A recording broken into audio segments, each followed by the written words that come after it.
ये बातें मुझे छू काम तो बहुत सारी चीजें। कानून और व्यवस्था का जहां तक प्रश्न है, अब उसके बारे में मुझे कहने की जरूरत नहीं है। मैं समझता हूं कि दो शब्दों का नाम यदि योगी जी का कोई सुन ले, योगी, तो दिल की धड़कन अपराधियों की बढ़ जाती है। अब चाहे कोई कुछ भी कहे, लेकिन अपराधियों के ऊपर तो शक्ति होनी ही चाहिए। अपराधियों को किसी भी सूरत में माफ नहीं किया जाना चाहिए।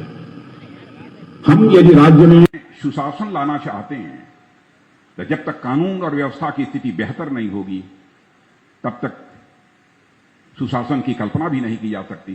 और जब तक कानून और व्यवस्था की स्थिति बेहतर नहीं होगी, तब तक राज्य का विकास भी किसी भी सूरत में संभव नहीं हो सकता। जिस तरीके से कठोर कार्रवाई की उन्होंने, उसकी जितने भी सराहना की जाए वह कम है। मैं केंद्र में देखता हूं हमारे प्रधानमंत्री मोदी जी और उत्तर प्रदेश में हमारे मुख्यमंत्री योगी जी, और यह तो परमात्मा ने एक अद्भुत जोड़ी बनाई है, मोदी और योगी, दो अक्षर यहां भी, दो अक्षर यहां।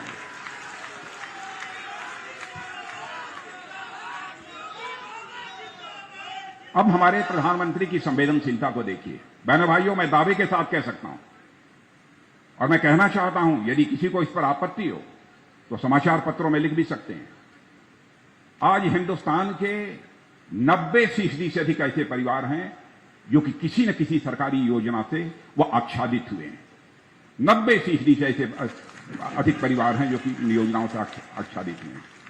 वहां केंद्र में हमारे मोदी जी की योजनाएं और यहां पर हमारे मुख्यमंत्री योगी जी ने जो कुछ योजनाएं प्रारंभ की है, कोई छोटी बात नहीं है। मैंने 90% की बात बहुत संभल कर बोली है, और भी प्रतिशत इससे बड़ा है। हमारी बात गलत न सिद्ध होने पाए, इसलिए मैंने संभल कर बोला है। यह कोई छोटी बात नहीं है।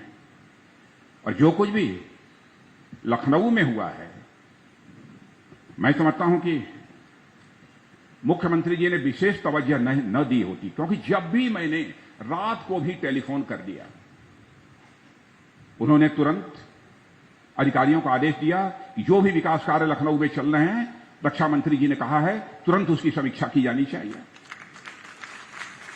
और एक दिन तो वह समीक्षा बैठक इनके अधिकारियों के द्वारा रात को 11, 12 बजे और 1 बजे हुई थी। दिन में हमारा जो टेलीफोन आया था, उसके बाद रात को पहले दिन आया था, तो दिन भर व्यस्तता रही होगी, तो वह समीक्षा बैठक रात को हुई। लेकिन मुख्यमंत्री जी, मैं कहना चाहता हूं कि हमारा एक स्वप्न है लखनऊ के लिए, यातायात की दृष्टि से यह हमारा लखनऊ शहर, यह एक सुगम शहर बन जाए। यह हमारी एक चाहत है। काम तो बहुत सारे हैं, छोटे मोटे काम तो होते रहते हैं, लेकिन जिस तरीके से लखनऊ की आबादी तेजी के साथ बढ़ रही है, मैं चाहता हूं कि लोगों के आवागमन में किसी भी प्रकार की असुविधा न हो और अधिकतम सुविधा यहां के लोगों को आवागमन में प्राप्त हो सके। मैं देख रहा था एक आंकड़े, 1970 में, यानी लखनऊ नगर की पिछले 20 वर्षों में लगातार आबादी 1 लाख और वाहनों की संख्या लगभग 80,000 प्रतिवर्ष की दर से बढ़ रही है। आप ये कल्पना कर लीजिए कितनी तेजी के साथ आबादी बढ़ रही है, वाहनों की संख्या कितनी तेजी के साथ बढ़ रही है। 1970 में जहां आबादी 4 लाख और वाहनों की संख्या मात्र 7-8 हजार हुआ करती थी, वह अब बढ़कर आबादी लगभग 45 लाख की हो गई है और वाहनों की संख्या 26 लाख से ऊपर पहुंच गई। माने सड़कों पर यदि यह फ्लाईओवर्स न बने होते, तो लोगों का सड़कों पर चलना कितना दूभर हो जाता। इसी को ध्यान में रखते हुए इस क्षेत्र से जब आप लोगों ने मुझे सांसद चुना, तो पहला काम 2015 में मैंने किया कि लखनऊ के चारों तरफ 8 लेन की एक रिंग रोड बना दी जाए और 104 किलोमीटर की उस रिंग रोड का निर्माण तेजी के साथ हो रहा है। लेकिन मुख्यमंत्री जी, मैं आपसे यह अनुरोध करना चाहूंगा, इस काम में थोड़ी बीच में इसकी गति कमजोर पड़ गई थी।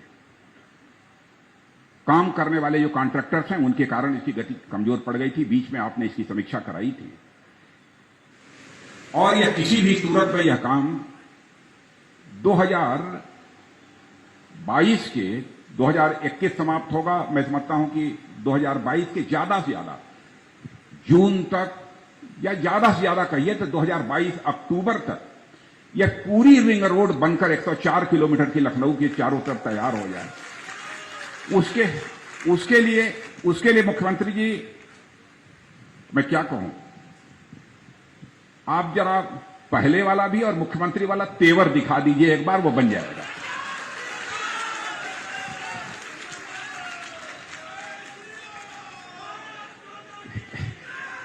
क्योंकि तेवर आप ही दिखा सकते हैं, तेवर हमारे पास नहीं है। एक बार तेवर दिखाइए।